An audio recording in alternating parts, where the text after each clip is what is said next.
Assalamu alaikum, dear viewers. I hope you're all right. In today's session, we will go to the depth of indefinite pronoun. आज के session में हम indefinite pronoun की इंतहाई deeply analysis करेंगे और इसके नेम पर भी डिस्कशन करेंगे कि इसको ये इंडेफिनिट नेम क्यों दिया गया है, और फिर इसकी डेफिनेशन करेंगे और एग्जाम्पल के साथ इसकी और भी एक्सप्लेनेशन करेंगे, और फिर एंड में थोड़ा सा एडवांस लेवल पर कुछ डिफरेंसेस पर बात करेंगे। समवन, एनीवन या समबडी, एनीबॉडी, इसमें डिफरेंस क्या है, और एवरीवन, ईच वन, इसमें डिफरेंस क्या है, और ऑल और एवरीथिंग या एवरी, इसमें डिफरेंस क्या है, और एंड में फिर हम वर्ब एग्रीमेंट पर भी बात करेंगे कि हमने कौन से सब्जेक्ट के साथ कौन सा ऑक्सिलरी यूज करना है। ईच वन, समवन, एवरीवन, इनमें से किसके साथ सिंगुलर ऑक्सिलरी यूज करना है और किसके साथ प्लूरल ऑक्सिलरी यूज करना है। तो आते हैं इंडेफिनिट प्रोनाउन नेम की तरफ। इसको ये इंडेफिनिट नेम क्यों दिया गया है? इंडेफिनिट की टू डिफरेंट मीनिंग्स है। इसकी मीनिंग है अननोन या नॉट स्पेसिफिक।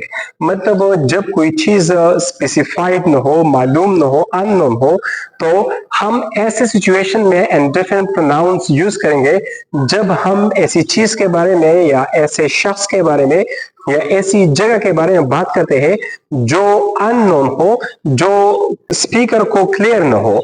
तो इसकी डेफिनेशन क्या होगी?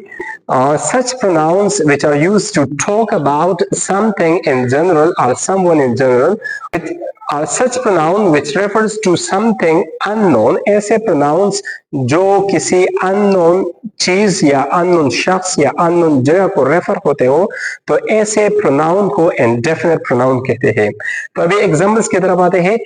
Someone knocks at the door, मतलब दरवाजे पर किसी ने दस्तक दी। तो ये समवन जो है ये प्रोनाउन है और ये ऐसे शख्स का यूज हुआ है कि स्पीकर को पता नहीं है कि दरवाजे पर दस्तक किसने दी। तो ये समवन जो है ये किसी अननोन या अनस्पेसिफिक पर्सन को रेफर होता है। नेक्स्ट वन एग्जाम्पल है, he bought something for me, उसने मेरे लिए कुछ खरीदा। तो ये समवन जो है ये किसी ऐसे चीज के लिए यूज किया गया है जो अननोन है, जो क्लियर नहीं है। तो समथिंग से ये पता नहीं चलता कि उसने मेरे लिए क्या खरीदा है, तो इसलिए समथिंग जो है ये इंडेफिनिट प्रोनाउन है।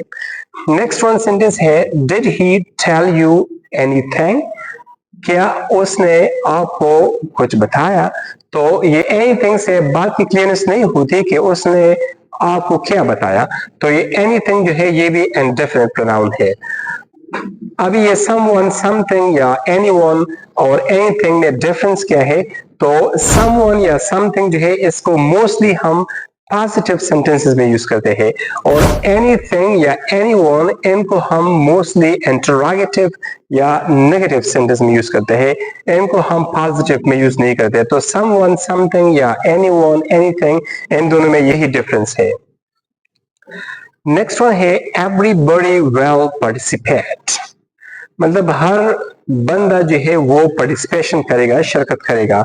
तो ये एवरीबॉडी जो है इससे भी किसी खास शख्स की या किसी खास लोगों की आइडेंटिफिकेशन नहीं होती, तो ये भी इंडेफिनिट प्रोनाउन है।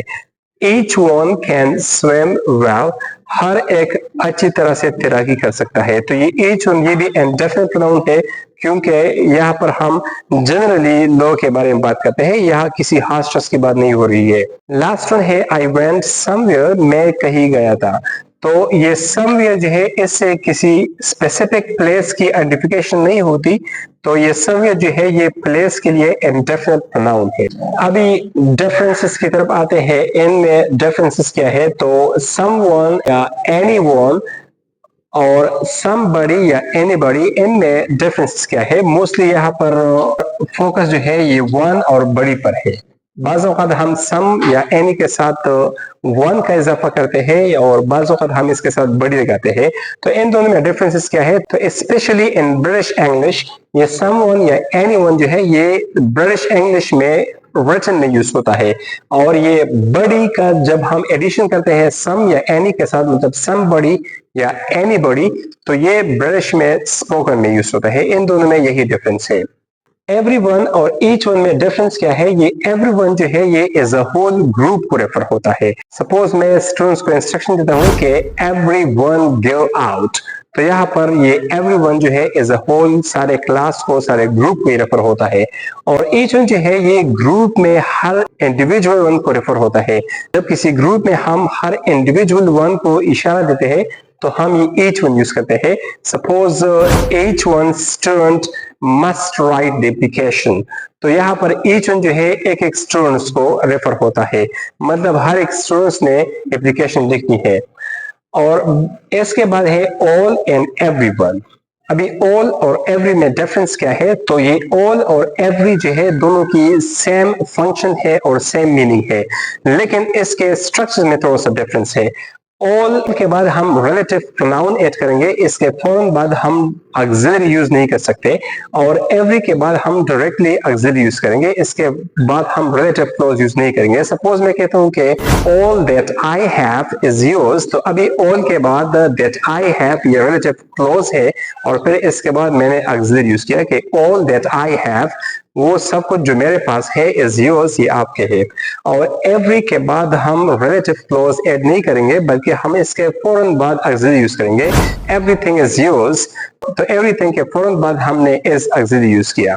तो इन दोनों में यही डिफरेंस है, लेकिन हम इस तरह नहीं कह सकते कि ऑल इज योर्स, फिर ये गलत होगा।